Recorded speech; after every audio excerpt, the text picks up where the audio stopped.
nuestra plática de hoy. ¿Están listos? ¿Listos? Prepara un lugar. Vamos a ir al tema número 4. Estamos en el tema número 4, Jesús más allá de su misión. Jesús más allá de su misión. Tenemos este mes de julio hablando sobre este tema, una serie de mensajes en la que hemos estado viendo algunos ejemplos de personajes bíblicos que fueron escogidos directamente por Dios para realizar labores específicas, para preparar los diferentes escenarios en los que se iba a desarrollar los eventos donde el Señor iba a obrar de manera sobrenatural. Así que lo que hemos visto, hermanos, en común en los tres temas anteriores, hablamos de Abraham, hablamos de David, hablamos de los discípulos, es que el alcance de lo que Dios siempre hace, el alcance de lo que Dios tiene para nosotros, hermanos, es eterno. Tiene que ver con eternidad. Va más allá de nuestro tiempo que estamos viviendo en el presente, va más allá de lo que nosotros podemos entender en nuestros propios días. Todo lo que hace Dios tiene que ver con la eternidad, aunque muchas veces nosotros mismos limitamos a Dios. Nosotros limitamos a Dios cuando queremos que Dios solamente viva y resuelva las situaciones que se dan en nuestro espacio de vida, de tiempo. Tengo un problema ahorita, lo único que me interesa es que Dios resuelva mi problema ahorita. Pero no estoy pensando en el concepto de eternidad. Queremos vivir de manera que solamente nos importe lo que vivimos hoy. A mí me importa lo que estoy viviendo hoy, lo que estoy necesitando hoy, que se cubran mis necesidades, que se cubra lo que yo necesito, lo que estoy sufriendo hoy, la situación por la que estoy viviendo hoy. Y queremos limitar a Dios a que solamente resuelva nuestros problemas que nos preocupan, sin darnos cuenta de que toda nuestra vida, hermanos, desde que entregamos nuestra vida a Cristo, toda nuestra vida pertenece ahora a una eternidad divina con Dios. Diga en voz alta: mi vida pertenece a la eternidad de Dios. Mi vida pertenece a la eternidad de Dios. ¿Lo creen? Tenemos que vivir entonces de acuerdo a lo que creemos. Tengo que aprender a vivir de acuerdo a lo que yo confieso con mi boca. Por eso estamos hablando estos temas.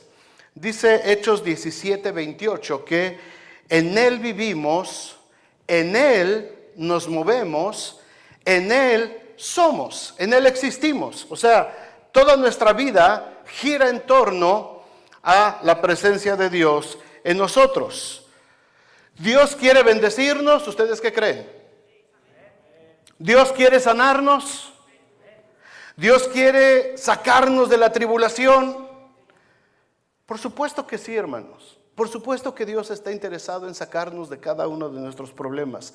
Pero si solamente resolvemos un problema y después ya no queremos seguir caminando con el Señor, estamos viviendo solamente viendo el límite de nuestra vida presente y nos estamos olvidando de la eternidad de Dios. Es muy frecuente ver en las iglesias, no solamente aquí, en todas las iglesias alrededor del mundo, gente que viene por una necesidad, por un problema, por una angustia, por algo sucedió en su vida que se descontroló y alguien le dijo: ¿sabes qué? Dios te puede ayudar. Y eso pasaba durante el ministerio de Jesús mientras Él andaba en la tierra. La gente venía a tratar de resolver un problema. Pero una vez que el problema está resuelto, entonces ya no los volvemos a ver. Gente que con un problema viene y cuando traes el problema, la angustia, la enfermedad, la aflicción, el matrimonio, los hijos, lo que sea, no te pierdes una reunión, no te pierdes las reuniones de oración, no dejas de venir a los cafecitos, no dejas de ir a los varones, todo el tiempo estás ahí porque tu angustia y tu desesperación está clamando por una solución para un problema en específico. Pero una vez que el problema se resuelve, bye bye. Nos vemos hasta la próxima crisis. Y hay mucha gente así. Hay mucha gente que va a buscar a Dios de crisis en crisis. Se resuelve una crisis, se empiezan a alejar de la iglesia, dejan de asistir, dejan de participar, ya se les olvidó la reunión de oración, ya se les olvidó la reunión de mujeres, de varones, y a los hijos se los llevan por otro lado, le dan más importancia al entretenimiento, a la diversión, y hasta pronto. Viene una crisis, ¡pum! No se pierden una sola reunión, son los primeritos que llegan y están listos, ¿verdad? ¿Por qué? Porque no hemos entendido, hermanos, no hemos entendido que tenemos una visión de inmediatez solamente. Solamente estamos teniendo una visión de lo inmediato y no estamos teniendo una visión de eternidad con Dios. No estamos viendo no tenemos una visión de eternidad con Dios. La visión de Dios para nuestras vidas va más allá del tiempo, lo vimos con Abraham. Va más allá de nuestro linaje familiar, lo vimos con David. No importa lo que hayas pasado en tu vida, no importa lo que haya pasado en tus generaciones atrás. Ahora la visión de Dios va mucho más allá de lo que vivimos en nuestras generaciones anteriores. Va más allá de nuestro propio entendimiento, como vimos con los discípulos. Cosas que a veces no entendemos de Dios. Pero tenemos que seguir persistiendo porque la visión va mucho más allá. Y como vamos a ver ahora en la vida de Jesús mismo, la visión de Dios va más allá de la misión a la que hemos sido llamados. Así es que de manera como esquemática, de manera solamente para darnos una idea, estamos hablando de dos autobuses, ¿se acuerdan? Hablamos del autobús de la visión, del autobús que Dios pone cuando nosotros estamos, si lo tiene allá arriba, Carla, ¿dónde estás? ¿Dónde está Carla?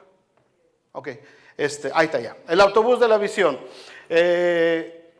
De manera esquemática, ¿verdad? El chofer es guiado por Dios, el viaje es directo, no se detiene. Donde Dios dice que tiene que llegar este autobús, ahí va a llegar porque el Señor lo va dirigiendo ahí, ¿verdad? Ahí se sientan, se suben los que son protagonistas de la historia bíblica, no se desvía, no se puede voltear ni a derecha ni a izquierda. Al llegar a su destino va a alcanzar no solamente su propio destino, sino que va a dejar un camino trazado para sus siguientes generaciones. Pero atrásito de este autobús viene el autobús del despropósito, ¿verdad? Muy parecido el autobús, se parece mucho, pero el chofer es un ayudante de Satanás, y autobús del despropósito se sube la gente que no quiere compromiso con Dios, no quiere comprometerse mucho con Dios. Si de pronto llegan y ven un obstáculo, en lugar de avanzar sobre el obstáculo, le prefieren dar la vueltita, se la llevan tranquila. ¿Van a llegar a su destino? Probablemente sí, probablemente no. Probablemente el autobús se descarrile antes de tiempo. Y lo más seguro es que las generaciones atrás de ellos no van a tener ni idea de lo que es la visión de Dios. Así es que hoy vamos a ver cuáles son los tres aspectos fundamentales en la vida de Jesús que le llevaron más allá de su misión, dándonos un ejemplo a nosotros. ¿Cuál fue su llamado? ¿Cuáles fueron los obstáculos que tuvo que enfrentar? ¿Y cuál fue el destino al que llevó al autobús de la visión de Dios que le dio? ¿Amén? ¿Están despiertos? Veo algunos de ellos cansadones. Pues, ¿a dónde fueron? Número uno, el llamado. ¿Cuál es el llamado de Dios? ¿Cuál es el llamado que recibió Jesucristo de parte de Dios para cumplir esta misión? ¿Cuál fue su llamado? La misión de Jesús en su ministerio terrenal, cuando nació en Belén de Judá y estuvo 3 años y meses en la tierra, el ministerio de Jesús, él mismo lo declaró al inicio de su ministerio y lo resume en 6 necesidades que tiene la humanidad, toda la humanidad, sea la cultura que sea el año que sea el país que sea el idioma que sea. Todos tenemos la necesidad o vamos a enfrentar cualquiera de estas 6 necesidades. Así es que Jesús viene a su tierra, viene a Nazaret, después de pasar algunas pruebas en el desierto y todo esto, empieza a caminar Jesús y llega a la ciudad de Nazaret, y en un día sábado se mete a la sinagoga, dice que se sentó y todos se lo quedaron viendo. Así es que el ministro tomó el rollo del profeta Isaías y se lo entregó a Jesús, y Jesús abrió el rollo del profeta Isaías y empezó a leer. Vamos a ver Lucas capítulo 4, versículos 16. Si le dice usted a su niño que traiga Biblia y usted no trae Biblia, dice el gabacho, it doesn't make sense.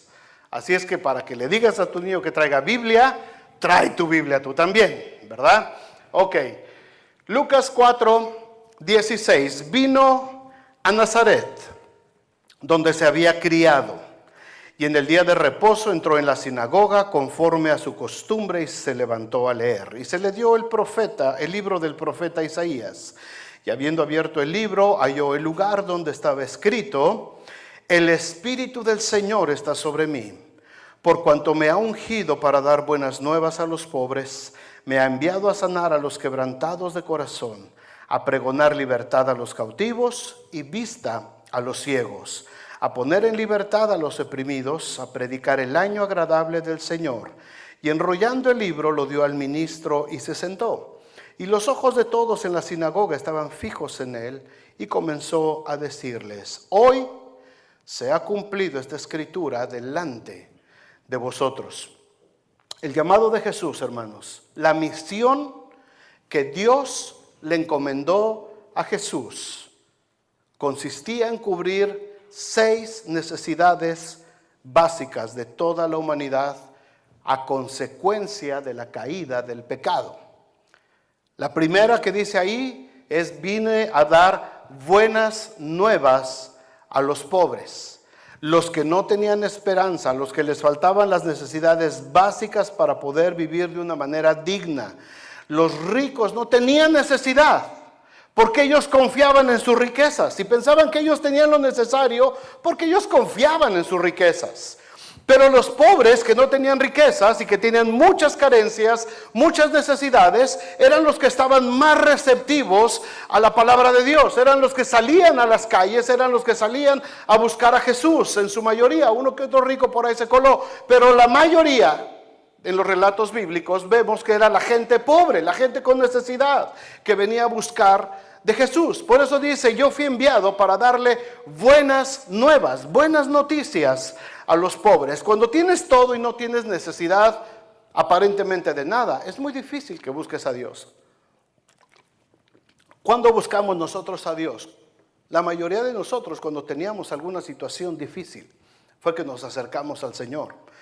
Así es que dice: vine a predicarle buenas nuevas a los pobres, pero también vine a sanar a los quebrantados de corazón. Mucha gente, hermanos, cuando se habla de quebrantados de corazón, el concepto que se maneja aquí, que se lee entre líneas en esto, es que mucha gente había sido decepcionada por el sistema religioso y tenían una imagen totalmente distorsionada del amor de Dios a causa de la gente religiosa que había abusado de una posición espiritual primeramente y habían convertido la palabra de Dios en un instrumento de control político y de control social. Era un asunto ya de amenaza, era un asunto casi de extorsión el que estaba viviendo el pueblo. Y la gente se acordaba de todas las historias del Antiguo Testamento y la gente tenía una idea de Dios, de amor. Pero lo que ellos estaban viendo en sus líderes religiosos era totalmente diferente. Así es que esa gente estaba rota en su corazón. Su comunión con Dios estaba destruida a causa del abuso de la religión sobre ellos. Pero también dice que viene a libertar a los cautivos en tercer lugar. Dice: vine a darle libertad a los cautivos. Aquí se está refiriendo a los que viven en prisiones de pecado. La gente que vivía atada al pecado, inclusive por generaciones, todo tipo de pecados. inmoralidad, avaricia, egoísmo, satanismo, hechicería, todos los pecados. Cuando un pecado domina la vida de un ser humano, hermanos, literalmente esa persona está en una cárcel. Vive en una cárcel a merced de ese pecado hasta que oye la libertad, la voz de libertad de Jesucristo. Así es que no solamente vino a sanar a los quebrantados de corazón, a darle buenas nuevas a los pobres, a libertar a los cautivos, dice también que vino a darle vista a los ciegos. Aquí está hablando de la enfermedad física. Aquí está hablando del asunto de cuando Dios creó al mundo. Les pregunto, para que echen a andar sus neuronas. ¿Dios creó el cáncer? ¿Dios creó la gripa? ¿La influenza? ¿Dios creó la poliomielitis, la tuberculosis, la difteria, la tosferina, el tétanos? ¿Eso estaba dentro de la creación de Dios? Por supuesto que no. Todo lo que Dios hizo, vio Dios que era bueno, dice el relato de Génesis. Era bueno. Así es que la creación de Dios al principio fue perfecta. No había lugar para enfermedades. A causa de la desobediencia del hombre, a causa del pecado de la humanidad, la tierra, ¿se acuerdan? Tuvo que ser maldecida por Dios. Y dijo, la tierra te va a producir ahora espinos y cardos a causa de la maldición del pecado. Al haberse volteado el eje de la tierra del que les hablé hace 8 días y se distorsiona todo el ecosistema del planeta, se da origen entonces a la proliferación de bacterias, virus, gérmenes que se fueron desarrollando a causa de la corrupción de la tierra. Noé acostumbraba a tomar el jugo de la vid. No se emborrachaba antes del diluvio, porque no había fermentación. La fermentación es una bacteria que echa a perder lo bueno de Dios, ¿no? ¿Están de acuerdo? La cebada es muy saludable para el cuerpo, pero cuando entra la bacteria de la fermentación, se convierte en, ¿verdad? Y eso es lo que echa a perder al hombre. ¿Cómo? La Bud Light. La Bud Light te echa a perder. ¿Por qué? Porque es parte de la fermentación. Cuando pasa el diluvio, Noé va y se toma su jarrito de jugo de uva, mano. Y resulta que a causa de que la tierra se había distorsionado totalmente, su juguito de uva se fermenta y se emborrachó. Porque dices, es que Noé se emborrachaba. No, Noé no sabía lo que estaba sucediendo y cuando se toma su juguito, ¡achis! ¿Y este? A ver, déjale agarro más saborcito. Y a causa de eso, uno de sus hijos tuvo que ser maldecido también por él y por Dios. Así es que el Señor viene a restaurar vista a los ciegos, hablando de todo lo que es la enfermedad física. El Señor vino a cubrir, a sanar nuestras enfermedades, vino a sufrir nuestros dolores en la cruz, ¿verdad? Y a sanar nuestras enfermedades. En quinto lugar, dice también aquí la misión de Jesús. Él vino a dar libertad a los oprimidos. ¿A qué se refiere? Una cosa son los cautivos por el pecado, otra cosa son los que están enfermos del corazón a causa de la distorsión de la religión, pero otros son los oprimidos. Los oprimidos es el grupo de personas que están pasando por situaciones emocionales difíciles a causa de relaciones interpersonales con otros familiares, hermanos, amigos, lo que sea, que te hicieron daño. La gente que sufrió traiciones, la gente que sufrió que fue herida, que hablaron mal de él, que el chisme, que cualquier tipo de dolor emocional se refiere a los oprimidos. ¿Por qué? Porque cuando tú tienes un dolor emocional, de carácter emocional, te puede doler la cabeza a causa de tu migraña, ¿no? Y por cierto, nunca digan mi migraña, porque al que cree todo le es posible, ¿verdad? Una migraña que me llegó por ahí. una tos que me llegó ahí. No digas, es que me estoy cuidando mi gripa. Pues que te aproveche tu gripa, ¿verdad? Reprende esa gripa en el nombre de Jesús. Ok. Una cosa es un dolor físico, una cosa es que te duela algo, ¿verdad? Te lastimaste un pie y te duele y andas cogiendo. Esa es una cosa. Pero el dolor emocional es otra cosa. Por alguna causa tuviste un dolor emocional. Alguien te traicionó tu confianza, alguien habló mal de ti, tuviste un desacuerdo con alguien, estás peleado con alguien, estás embroncado, no sé, cualquier tipo de circunstancia con otros seres humanos alrededor de ti que causó un dolor emocional. Eso, mis amados hermanos, se llama opresión. Cuando tú sientes opresión, es por un dolor emocional que no has podido resolver. Esa es la opresión. Cuando dices, no, es que es un pecado, entonces estás cautivo, estás en la cárcel y necesitas que Jesucristo abra la cárcel para que puedas salir de ese pecado. Pero la opresión se refiere al dolor emocional. Y como seres humanos, hermanos, todos estamos expuestos a la opresión. Todos. Pastores, líderes y toda la gente de a pie, todos estamos expuestos a dolores emocionales, a sentir esa opresión. Así es que el Señor vino a dar libertad a los oprimidos. Y en sexto lugar dice que vino a predicar el año agradable del Señor. Esto los judíos lo entendían muy bien, porque cuando en la Biblia se habla del año agradable del Señor, se está refiriendo a una ley que está en la ley de Moisés, que se refiere al año de jubileo. ¿El año de qué? Jubileo. Este año se celebraba cada 50 años. O sea que a mí en mi vida ya me hubiera tocado por lo menos un jubileo, ¿verdad? ¿A quién más ya le tocó un jubileo? No, también chavos todos aquí. No, hombre, tú todavía no llegas. Ok. Dice Patillo, y ellos llegando aquí. ¿Verdad? Cada 50 años solamente. ¿Qué pasaba en este año de jubileo de acuerdo a la ley?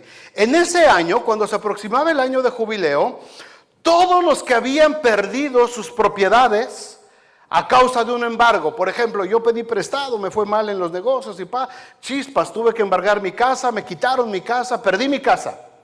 Pero llegaba el año del jubileo y entonces, por ley, el que se había quedado con mi casa me la tenía que devolver. Qué padre, ¿no? Si yo te debía una lana, ¿verdad? Me prestaste $10,000 y me fui haciendo lolo, me fui haciendo 10,000. El año que entra es jubileo. Uy, me voy a hacer como que no lo veo. Y ni modo, mano. Si te cayó, me tenías que perdonar la deuda.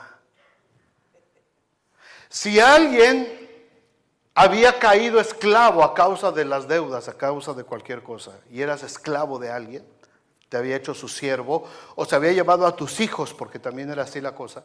Si no pagabas, tus hijos se los llevaban de esclavos. Entonces, llegaba el año del jubileo y el que había sido esclavizado quedaba libre otra vez. Imagínense en la mente de las personas, de los judíos, lo que significaba el año agradable del Señor. Era un año de restitución, era un año de restauración. Todo volvía a la normalidad, todo se arreglaba, recuperabas tu casa, recuperabas tus bienes, quedabas libre de deudas, recuperabas a los que se habían esclavizado. Era un año agradable para todos. Había bendición, había restitución, había prosperidad y todo empezaba otra vez de cero. Cuentas en cero y empezábamos otra vez hasta los otros 50 años. Imagínate qué alegría la gente que sabía que ya venía el año del jubileo. ¿Les gustaría que hubiera algo así aquí? Chulada, ¿verdad?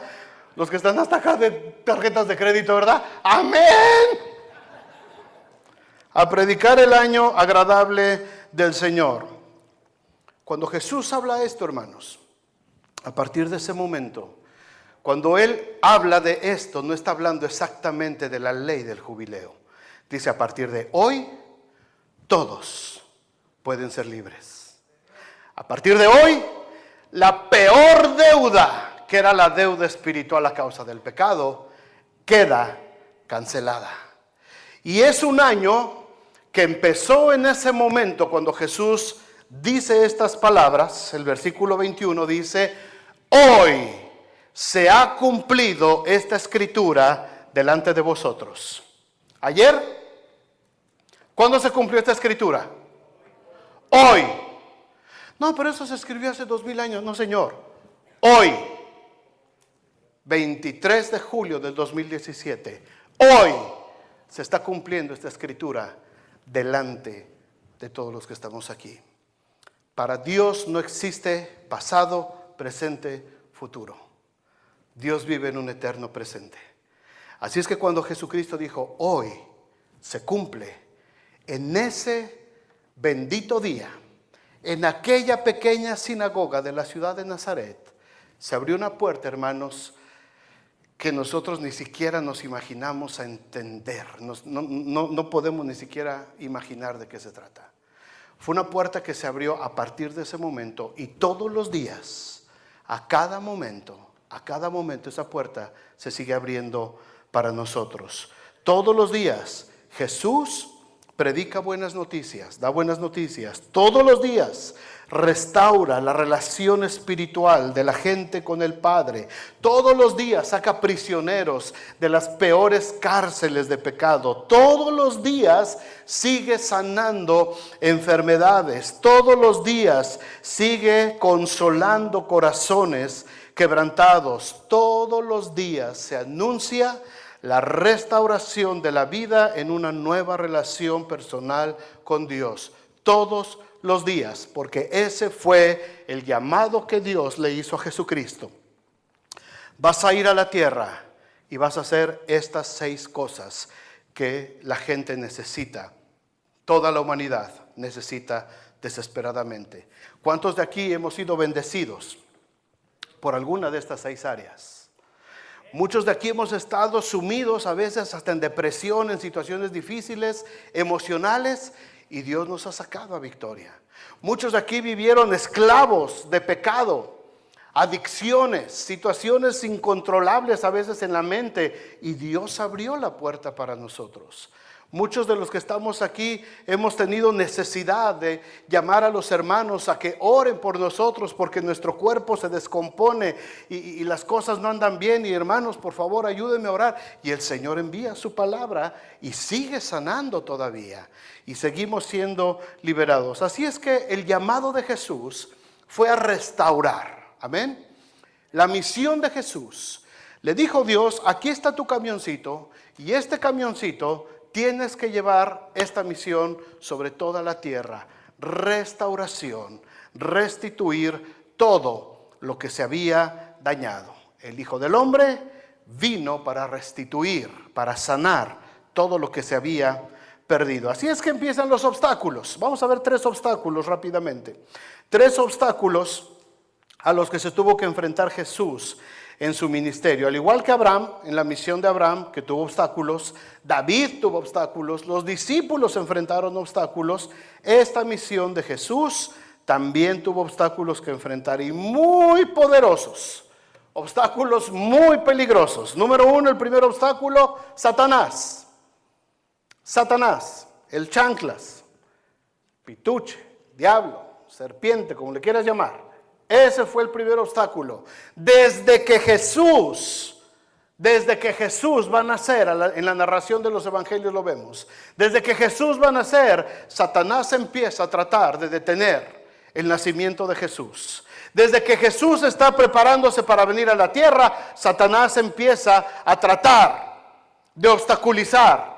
Y usa a Herodes, ¿verdad? Y vienen los magos de Oriente y le dicen, ¿dónde está el rey de los judíos que ha nacido? Porque venimos a adorarle. ¿Cómo que un rey? Si aquí el que rifa como rey soy yo.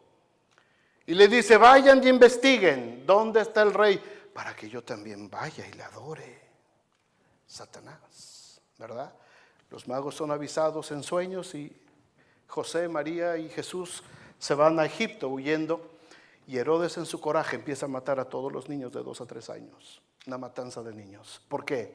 Porque Satanás quería detener el avance de la misión de Jesucristo.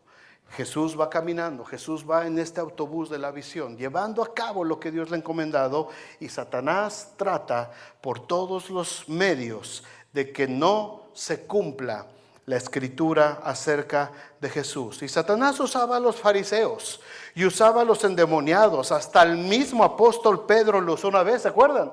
Cuando dijo Jesús, yo tengo que ir ahí porque pues voy a padecer, porque está escrito. Y le dice que Pedro, no Señor, si tú quieres nosotros. Y le dice, apártate de mí, Satanás, porque me eres estorbo. Se lo dijo a su gran amigo Pedro. Pero no era Pedro, era Satanás que estaba manipulando los pensamientos de Pedro para poder hacer caer a Jesús. Así es que Satanás era un obstáculo real, fuerte, muy peligroso. La promesa hecha por Dios a la humanidad, cuando reprende al diablo en el huerto del Edén, y a la mujer y al hombre por haber pecado, pero reprende al diablo, Génesis 3:15, y le da una sentencia de por vida Dios al diablo.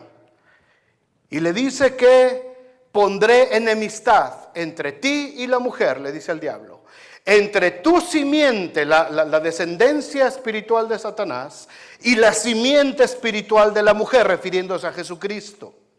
Dice, tú le vas a pegar en el talón, le vas a morder aquí, porque es serpiente que se arrastra. Las serpientes muerden acá abajito, ¿verdad? Donde alcanzan. Dice, pero él, es decir, Jesucristo, ¡pum!, te va a dar en la cabezota. Y desde Génesis 3:15 se viene trazando el plan de Dios. La misión de Dios se estaba cumpliendo. Satanás sabía que su hora había llegado, así es que le iba a dar con todo, hermanos, para tratar de desestabilizar el autobús de la visión que Jesucristo tenía a cargo. Pero gracias a Dios no lo logró. Jesús se mantuvo fiel a su misión, vio el obstáculo, agarró el volante con todo y siguió adelante. Y ahora nosotros podemos decir con la autoridad de Dios lo que dijo Pablo en 1 Corintios 15:55. ¿Dónde está, oh muerte, tu aguijón? ¿Dónde, oh sepulcro, tu victoria? Ya que el aguijón de la muerte es el pecado, y el poder del pecado la ley. Mas gracias sean dadas a Dios, que nos da la victoria por medio de ¿quién? De nuestro Señor Jesucristo. Así que, hermanos míos amados, dice Pablo a la iglesia de South Bend en esta mañana, estad firmes y sin miedo. ¿Estad qué? Firmes y constantes, creciendo en la obra del Señor siempre, sabiendo que vuestro trabajo no es en vano. Vuestro trabajo en el Señor nunca va a ser en vano. Los que van a ir a orar el sábado con estas personas allí en la tienda, no es en vano.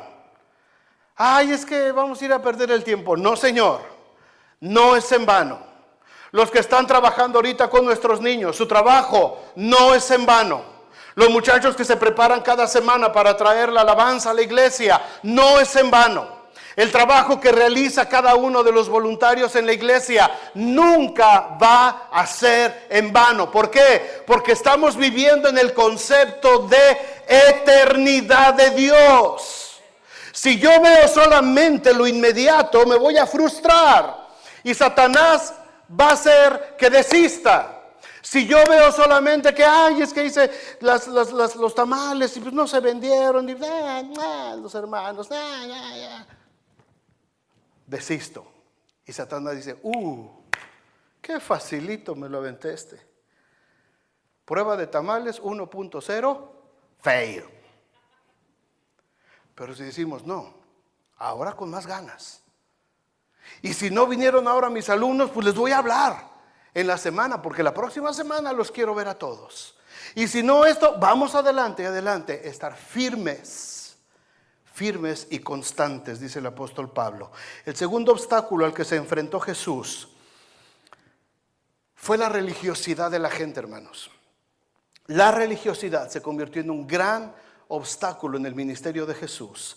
La religiosidad se produce en las personas cuando sus vidas no son una evidencia clara de una verdadera relación espiritual con Dios. La religión se había convertido en los últimos 100 años, como les dije la vez pasada, a que Jesús apareciera, se había convertido solamente en un instrumento de control social y político. Se seguían los lineamientos de la ley, se leía la ley, se leía la palabra de Dios en las sinagogas, se le enseñaba a los hijos, pero se usaba solamente como un medio de extorsión a la gente. Los diezmos, las ofrendas, las primicias no eran voluntarios como Dios lo dijo. No era de gente agradecida, era una imposición. Y si no diezmabas, si no ofrendabas, si no traías tus primicias, entonces los sacerdotes iban a tu casa y se cobraban a lo chino. Oye, ¿no es mala la idea tú? No es cierto, Señor. Cuando Dios instituye el asunto de las ofrendas y los diezmos, Él dijo claramente, de la abundancia voluntaria de tu mano será lo que dieres, según Jehová tu Dios te hubiere prosperado. Deuteronomio 16:10. Ese versículo me lo enseñó mi abuelita cuando tenía yo como 5 años de edad y dábamos nuestra ofrenda en la clase de escuela bíblica. De la abundancia voluntaria de tu mano será lo que dieres, según Jehová tu Dios te hubiere prosperado. Pero en el tiempo de Jesús, la religiosidad había convertido este acto de adoración tan bonito, voluntario, alegre. El ofrendar tiene que producir alegría, mis amados hermanos. El traer tus diezmos tiene que traer gratitud a tu corazón. Si vas a pasar a diezmar así con el espíritu todo arrugado, es que mi mujer me mandó, no lo des, please, no lo des, guárdatelo en la bolsa y gástatelo allá afuera en lo que quieras. Porque maldices el alfolí. Maldices el alfolí cuando vienes con mala actitud. Dios es tan bueno. Dios es tan misericordioso. El Señor hace llover, dice, sobre buenos y malos. Y nosotros venimos con gratitud. Y la gente había perdido esa gratitud. La gente en el tiempo de Jesús había perdido esa sensibilidad de gratitud delante de Dios. Y estaban viviendo solamente religiosidad. Cuando los asuntos espirituales se visten de carnalidad, entonces estamos ante la religiosidad. La religiosidad nubla tu percepción de Dios y distorsiona tu visión de los asuntos espirituales. La gente religiosa no puede percibir muy bien los asuntos espirituales. ¿Se entiende esto, hermanos? ¿Qué es religiosidad? Para fines prácticos. Cuando hablas mucho de la Biblia, pero llegas y le gritas a tu esposa y la tratas como un calcetín. ¿Qué es religiosidad? Cuando vienes, aleluya, aleluya, aleluya, gloria a Dios, y levantas las manos en el santuario y llegas a tu casa y le dices a tus hijos, eres un inútil, eres esto. Eso es religiosidad. Tu boca dice una cosa, pero tus hechos demuestran otra cosa. Eso es religiosidad. Y hermanos, el mundo está lleno de gente religiosa. Gente que habla maravillas de la palabra de Dios, pero sus corazones, dice el Señor, están lejos de mí. Eso es religiosidad. Eso es religiosidad. Y Jesús se enfrentó a la religiosidad de este mundo. Así es que la misión de Jesús, hermanos, enfrenta este gran obstáculo. La gente se ha vuelto muy religiosa. No pueden percibir con claridad el mensaje que Jesús les está trayendo. Muchos llegan a escuchar, pero esa capa de religiosidad no los deja avanzar a otra dimensión de la fe. Igual que en nuestros días, estuvimos expuestos a sistemas religiosos que nos fueron impuestos por generaciones, hermanos. La evangelización que trajeron los colonizadores hace 500 años a América, los españoles, no era una evangelización de que, mira, Jesucristo es el camino, la verdad y la vida y quiere darte vida eterna. ¿Cuántos quieren aceptar a Jesucristo en su corazón? Esa no era la evangelización que llegó a América. La evangelización que llegó a América era: o la cruz o la espada. Decide. No, por la cruz. ¿Qué hay que hacer? A partir de ahora no se llama Coatlicue, ahora se llama la Morenita.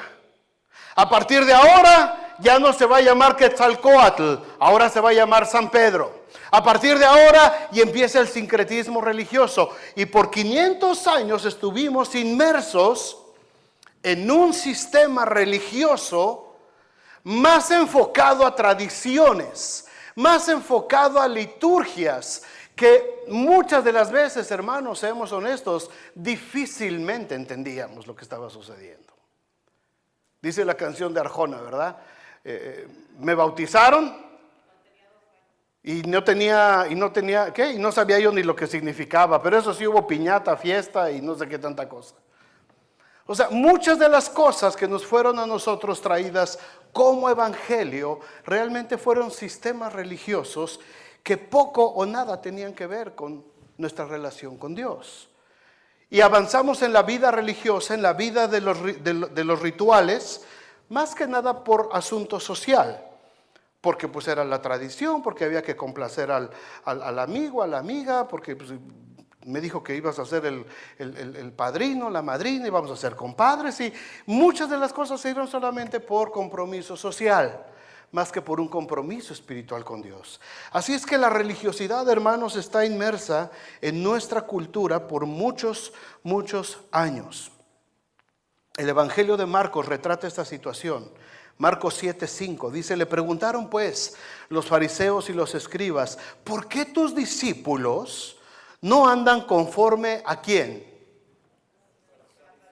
Fíjense cómo los fariseos, se supone que era la gente espiritual, no le preguntan a Jesús: oye, ¿por qué tus discípulos no obedecen la ley de Dios? ¿O por qué tus discípulos no andan en los caminos del Señor? ¿Qué es lo que le preguntan? ¿Por qué tus discípulos no andan conforme a la tradición? ¿De quién? ¿Dónde está Dios ahí? ¿Dónde está Dios? Hay tradición generacional, pero ahí no está Dios. Ahí no está Dios. Sino que comen pan con manos inmundas. No se lavaban las manos los angelitos estos. Respondiendo Jesús les dijo: hipócritas. ¿Qué es un hipócrita? Una persona que dice una cosa y hace otra, ¿verdad? Te prometo que... ¿Y cuál promesa? Ese es un hipócrita, un ser muy feo, pero pues eso es. Y la gente religiosa se había vuelto hipócrita, porque decían que amaban a Dios, pero ni siquiera lo conocían.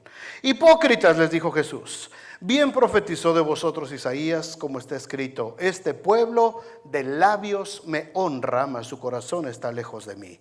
Pues en vano me honran, enseñando como doctrinas, mandamientos de hombres. Doctrina, esta es la doctrina, esta es la palabra de Dios. Y esto se los he dicho, hermanos, como 230 veces.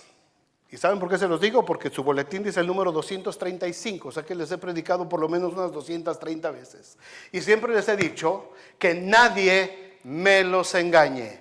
Esta es la doctrina de Dios. Si alguien viene y les quiere decir: es que esto es así y esto es así, y no coincide con la palabra de Dios, ténganlo por anatema, dice Pablo. Nadie puede enseñar otra doctrina que no sea la palabra de Dios. Porque en vano me honran, pues habéis enseñado como doctrinas mandamientos de hombres. Porque dejando el mandamiento de Dios, os aferráis a la tradición de los hombres, los lavamientos de los jarros y de los vasos de beber, y hacéis otras muchas cosas semejantes. Ahora, hermanas, no digan: pues entonces ya no hay que lavar los platos. No se refiere a eso. No se refiere a eso. Se refiere a que ellos habían vuelto como una tradición, como algo espiritual, las leyes que Dios les había dado, como leyes sociales, como leyes de higiene, de salubridad. estaban viviendo en el desierto, pues tenían que lavar los jarros para que no hubiera contaminación, para que no hubiera gérmenes y no hubiera enfermedades. Entonces Dios les dio una serie de leyes, pero ellos lo volvieron como ley, como algo espiritual, y ellos lo observaban ya como una tradición. Así es que la misión de Jesús enfrenta a Satanás, pero también enfrenta, hermanos, la carnalidad de la gente que ha sido cegada por la religiosidad, muy peligrosa. Y el tercer obstáculo al que se enfrentó Jesús, la incredulidad. Tercer obstáculo, la incredulidad. Primer obstáculo, Satanás y toda su obra. Segundo obstáculo, religiosidad. Tercer obstáculo que se enfrenta Jesús es la incredulidad. Para todos nosotros, hermanos, para el ser humano en general, es muy difícil creer lo que no podemos ver o lo que no podemos percibir con nuestros 5 sentidos físicos. Es muy difícil, es muy difícil. Cuando hablamos de Dios o de asuntos espirituales, la tendencia general siempre es querer ver algo, ¿verdad? Nos enseñaron a rezar delante de una imagen, algo que pudiéramos ver, para ayudarnos a creer. ¿Por qué? Porque si no veo nada, pues le voy a orar a Dios, pues ¿dónde está? Oh, allá está la cruz, allá está el acá está San Pascualito. Ay, ahora sí nos vamos entendiendo. Las cosas espirituales no se perciben humanamente, carnalmente. Así es que venía la incredulidad, porque la gente no podía ver lo que Jesús estaba tratando de explicarles. Se ha acercado a vosotros el reino de Dios. ¿Dónde está? El reino de Dios está ahora ya entre ustedes. No siguen cobrando impuestos. Seguimos dependiendo de Roma. Los líderes religiosos nos siguen extorsionando. ¿Cuál reino de Dios? Porque el espíritu no puede percibir las cosas. La carne nos impide que el espíritu perciba las cosas que son del espíritu. Así es que el asunto, hermanos, de creer en el Señor, de creer en Dios, no siempre es necesidad de ver algo. Las cosas del espíritu, hermanos, no se ven. Las cosas espirituales no se sienten. Sencillamente se creen. Amén. Despierten, me interesa este punto. Las cosas espirituales no se ven, no se sienten, se creen. Las cosas espirituales no se ven, no se sienten, se creen. Ok, me interesa que les quede este concepto. Ya pueden volver a dormir.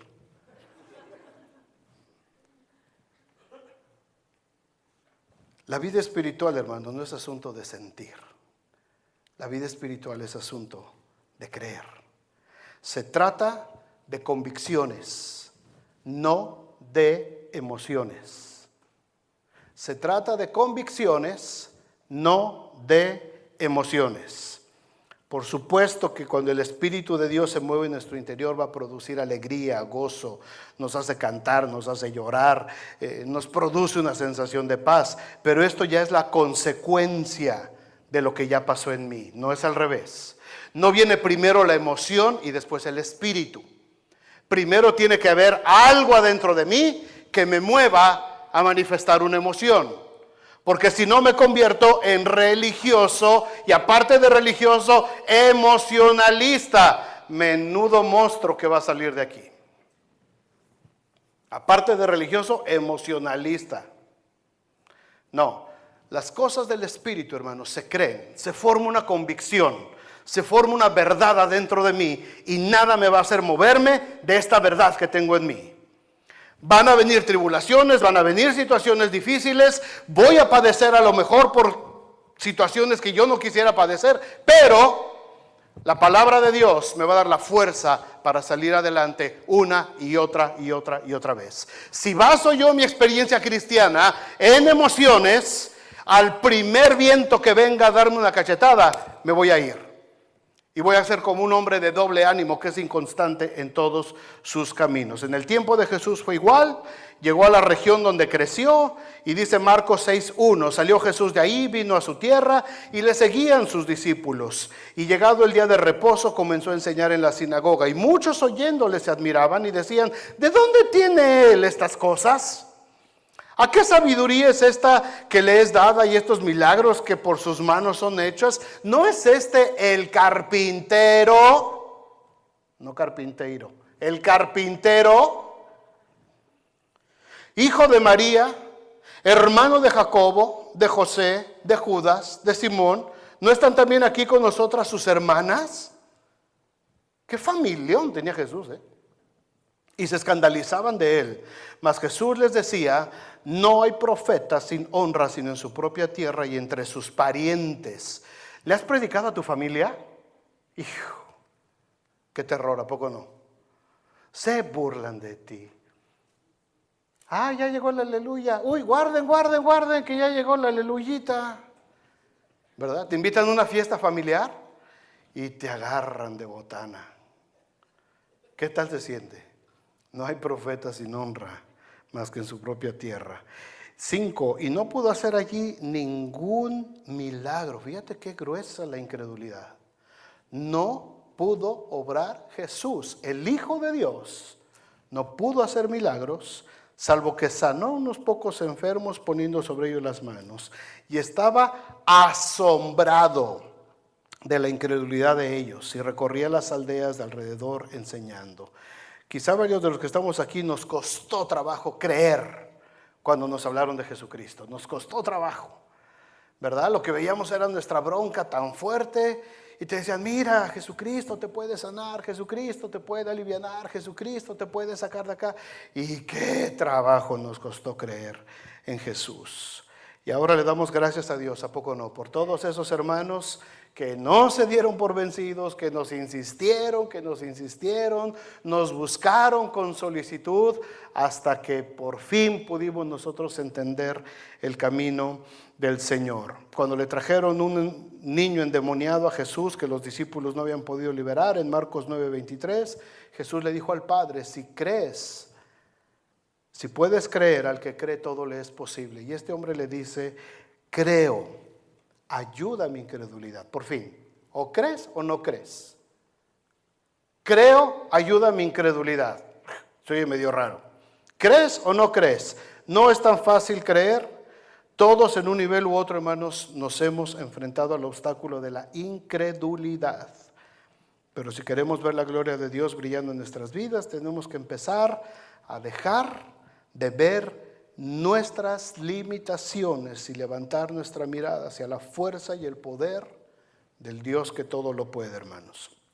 Dios ha hecho muchas obras maravillosas en muchos de los que estamos aquí, pero cuando nos enfrentamos a una nueva tribulación, volvemos a caer en la incredulidad, hasta que Dios nos rescata y nos saca a victoria. 3 obstáculos muy fuertes en el ministerio de Jesús y fueron vencidos: Satanás, la religiosidad y la incredulidad.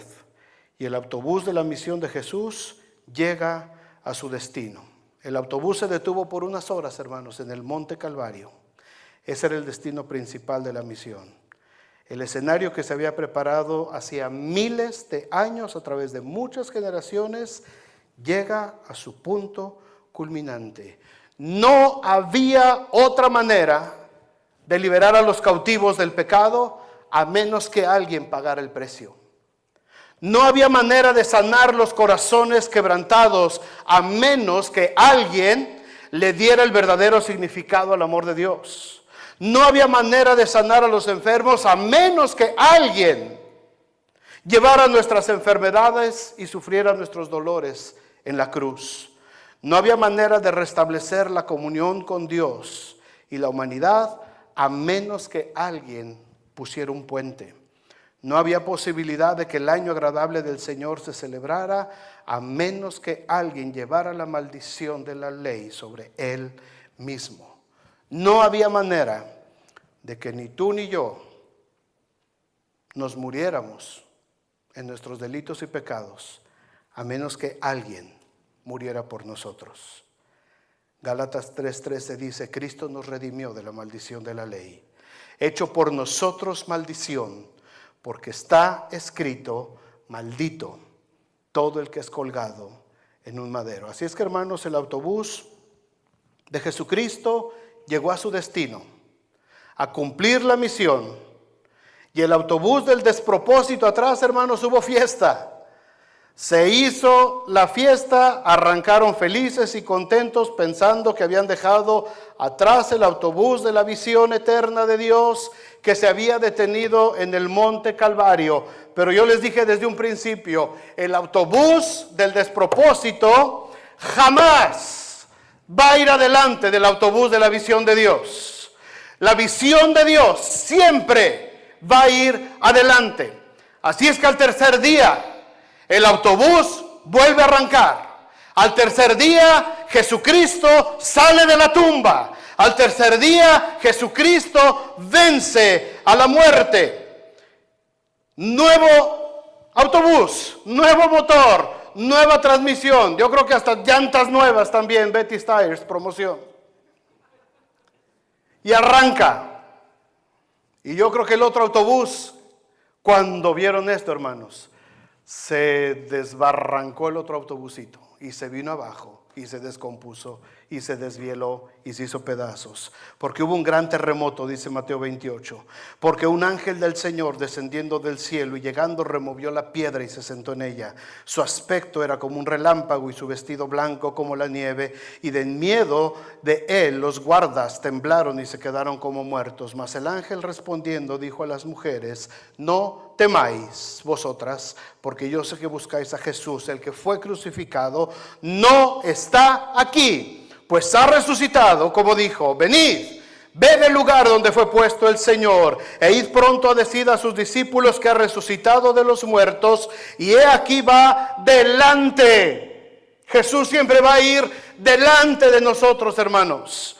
De vosotros a Galilea, ahí la veréis, he aquí, yo os lo he dicho. Y de pronto el autobús de la visión de Dios, hermanos, arranca nuevamente para ir más allá de la misión. Y ahora Jesús resucitado va a cumplir lo que les dijo a sus discípulos en la última cena en Juan 14:1. No se turbe vuestro corazón, creéis en Dios, creed también en mí. En la casa de mi Padre muchas moradas hay. Si así no fuera, yo se los hubiera dicho. Voy pues a preparar lugar para vosotros, para que donde yo esté, ustedes también estén. No solamente vino a dar libertad a los cautivos, no solamente vino a sanar nuestro corazón, no solamente vino a liberarnos de la cárcel, no solamente vino a restituir en el año agradable del Señor, sino que aparte de su misión, fue más allá y ahora está preparando lugar para que nosotros nos encontremos con Él. El problema es que muchas veces nosotros vivimos todos los días como si esto no fuera verdad. El problema es que la iglesia vive muchas veces como si esto no estuviera sucediendo. Y nos desafanamos y nos volteamos de la mirada de Jesús. En estos momentos Jesús está preparando el escenario de tu eternidad y de mi eternidad. El lugar donde tú y yo vamos a pasar la eternidad. Pero a veces actuamos como si esto no nos importara. Nuestra mirada se afana en ver los problemas, en lograr nuestros caprichos, en vivir el sueño americano de las deudas interminables, en ver y señalar los errores de los hermanos para tener un pretexto para desafanarnos de la iglesia. Pero Dios nos ha llamado, hermanos, a ser protagonistas de una historia real y eterna. Nada le tienes que envidiar a las actrices de las telenovelas que pasan ahí en Univisión. Nada tienes que envidiarle a las actrices y actores de La Rosa de Guadalupe. Nada. Tu historia es real. Mi historia es real. Se está escribiendo. Es auténtica. Y nosotros somos los protagonistas hasta que Cristo venga. Vengan, hermanos de alabanza, por favor, vamos a terminar ya la reunión. Otra vez ya me pasé. Pónganme una seña o apáguenme el micrófono, mano, cuando ya me pase. Usted apaguen el micrófono y ya. Ya cuando veo que se empiezan a ir, digo, pues ¿qué está pasando aquí? Y hago así. Ya pasé. Hermanos, esta es la cuarta enseñanza que les doy en este mes de julio de este tema. Y la invitación es la misma hoy que les hice las 3 semanas pasadas. Levanta tu mirada del suelo. Levanta tu mirada de lo inmediato, sea lo que estás pasando hoy. Puede ser que tengas un gran problema, una situación difícil que resolver, pero por favor, mete esto en tu corazón. Jesús está a tu lado. Levanta tu mirada y empieza a mirar hacia la eternidad. Empieza a ver el escenario que le estás preparando a tus siguientes generaciones. Ya no divagues, ya no claudiques entre 2 pensamientos. Hoy amas al Señor y te mueres por servirle, y mañana no quieres saber nada de Él ni de la iglesia. Hoy tienes problemas y buscas desesperadamente la oración, pero mañana ya pasó el problema y te olvidas de persistir en la guerra espiritual por los que siguen en necesidad. Empiezas propósitos de lectura bíblica, de estudio, claudicas y los abandonas. Con la mayor ligereza dejamos de congregarnos y seguimos actuando cada día como si Cristo no fuera a volver. Pero lo peor de todo, hermanos, es que ese es el escenario que le estamos dejando a nuestras siguientes generaciones. Un escenario sin compromiso con Dios. Un escenario de indiferencia y apatía hacia la obra de Dios, dándole prioridad a lo material y a lo entretenido, más importancia que a lo espiritual. Te invito de todo corazón a que pienses en esto, hermano. Con mucho amor se los digo a cada uno. Como personas, como familias, Jesús fue más allá de su misión y no podemos nosotros vivir como si no nos importara. Porque dice 2 Corintios 5:10, porque es necesario que todos nosotros comparezcamos ante el tribunal de Cristo para que cada uno reciba según lo que haya hecho mientras estaba en el cuerpo, mientras tienes vida, mientras la sangre corre por tus venas, sea bueno o sea malo. Pero ya soy cristiano. Vas a comparecer ante el tribunal de Cristo. Vas a comparecer ante el tribunal de Cristo. Pónganse de pie, hermanos. Vamos a orar. Yo quiero dejar esto en el corazón de todos, por favor. Yo quiero dejarlo en el corazón de todos. Créanme, se los digo con mucho amor, se los digo con reverencia, con temor, con respeto. A menos que no nos decidamos a empezar a ver hacia la eternidad de Dios, vamos a arrastrar a nuestras generaciones que vienen atrás de nosotros a una eternidad sin Cristo. Se nos hace cosa muy fácil, muy ligera, no traer a nuestros niños a que reciban su instrucción bíblica. Vamos a llorar. Escuchen lo que se los estoy diciendo.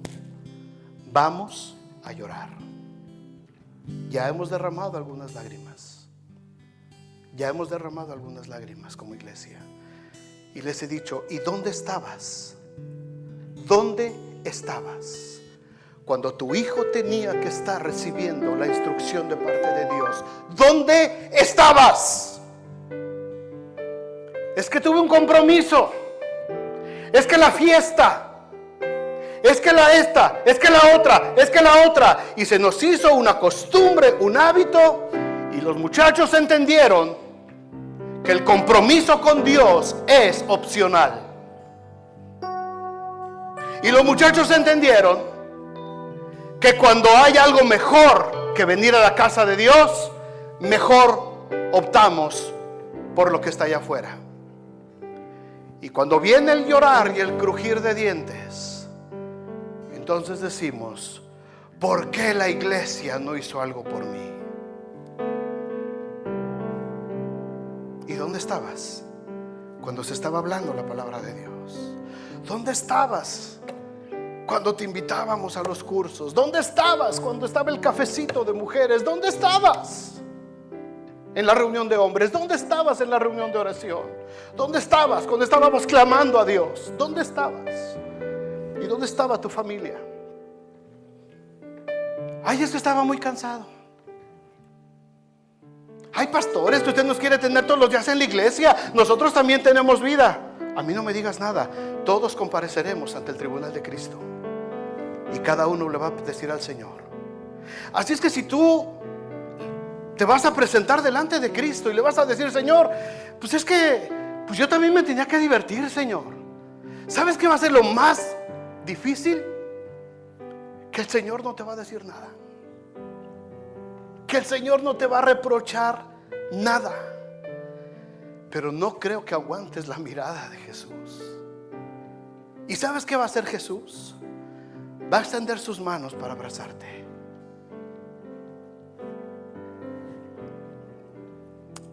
Y vas a ver unas marcas ahí. Te va a decir: no te preocupes, ven al reino de Dios. Vamos a ser avergonzados, mis amados hermanos.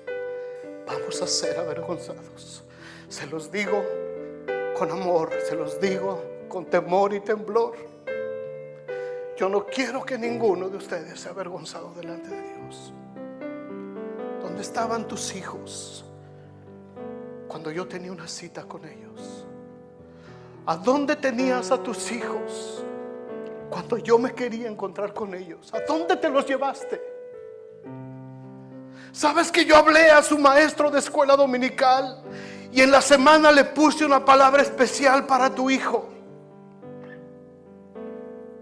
Y tú dijiste ese domingo: es que tengo que preparar una fiesta. Es que tengo que hacer algo, Señor, más importante. Amados hermanos, por favor, la próxima semana vamos a hablar acerca de cómo tenemos que prepararnos como iglesia. Y hoy es la cuarta plática, solamente cómo lo vamos a hacer de manera personal. Cierra tus ojos, ya no vamos a tardar más. Por favor, cada uno de nosotros, delante de Dios. Delante de Dios. Imagina ese momento. Yo sé que ahorita tenemos problemas, yo sé que ahorita tenemos dolor, yo sé que estamos quizás enfermos, yo sé que estamos pasando por alguna situación difícil. Todos los que estamos aquí, está bien, lo entiendo. Pero por un momento deja a un lado lo que estás pasando, levanta tu mirada espiritual y contempla este momento. Porque es necesario que todos comparezcamos ante el tribunal de Cristo. Y un ángel menciona tu nombre y tienes que pasar al frente, solo a enfrentarte a Jesús. Y Jesús te va a decir: ¿qué hiciste con lo que te di? ¿Qué hiciste con la misericordia que tuve para ti? ¿Qué hiciste con la gracia que tanto me pediste? Muchas veces te vi de rodillas en la iglesia clamando: Señor, dame gracia, ten misericordia. Te la di, te la entregué. A ver, cuéntame, ¿qué fue lo que hiciste con esa gracia? ¿Qué hiciste con mis misericordias? Platícame. ¿Dónde están tus hijos? ¿Dónde están tus nietos? ¿Dónde está tu tercera y cuarta generación? ¿Dónde están? Yo no sé qué le vamos a contestar a Jesús. Quizás a lo mejor ni siquiera nos vamos a atrever a mirarle. Pero va a ser demasiado tarde. Va a ser demasiado tarde. Por eso Pablo dice siempre, aprovechando bien el tiempo, porque los días son malos. Y Pablo recalcaba, yo me voy a desgastar en la obra de Dios y voy a poner de lo mío, y si es necesario voy a poner mi vida misma para bendición de la obra de Dios. ¿En qué nivel está mi compromiso con Dios? ¿En qué nivel está mi nivel de amor por la obra de Dios? ¿Cuánto dolor hay en mi corazón al ver la gente que se está perdiendo sin Cristo? ¿O será que estamos viviendo uno de los obstáculos de Jesús, la religiosidad? Qué bonito venir a la iglesia, qué bonito cantar, qué bonito habló el pastor. Nos hizo reír, nos hizo pasar un buen rato. Vámonos a lo que sigue. Meditad bien en vuestros caminos, dice el Señor. Meditad bien en vuestros caminos. Meditad bien en vuestros caminos. Padre, en el nombre de Jesús, en el nombre de Jesús, en el nombre de Jesús, entregamos nuestra vida a ti, Señor. Entregamos nuestra vida. Amados hermanos, vamos a adorar al Señor juntos. Vamos a adorar al Señor juntos. Yo sé que ya se nos hizo tardecito hoy, pero no importa. Vamos a adorar al Señor juntos un ratito. Y vamos a dejar que la palabra de Dios se haga carne adentro de nosotros. Jesús fue más allá de su misión. Y en estos momentos Jesús está preparando un lugar hermoso, un lugar precioso. Ya no va a haber lágrimas, ya no va a haber tristeza, ya no va a haber depresión, ya no va a haber necesidad, ni siquiera va a haber necesidad del sol ni la luna, porque la luz del Cordero alumbra la ciudad.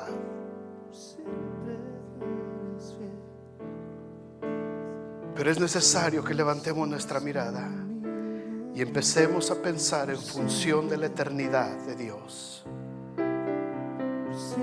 Levantemos nuestra mirada, hermanos, al Señor. Levanta tu mirada al Señor. Levanta tu mirada al Señor. Tenemos que vivir, tenemos que trabajar, tenemos que pagar nuestros gastos, tenemos que proveer a nuestros hogares, pero no permitas que el mundo te absorba tu compromiso con Dios. Nunca permitas que tus hijos vean y aprendan que el compromiso con Dios es opcional. Si no hay nada mejor que hacer, vamos a la iglesia. No permitas que tus hijos aprendan eso. Adora al Señor. Vamos a adorar al Señor. Vamos a adorar al Señor. Palabra de exhortación, quizás fuerte para algunos de nosotros. Se los digo con todo amor, con todo respeto y con dolor en mi corazón, porque quiero ver estas generaciones salir adelante. Gracias, Jesús. Gracias, Señor. Por siempre tú eres fuerte, por siempre tú eres fiel, por siempre estás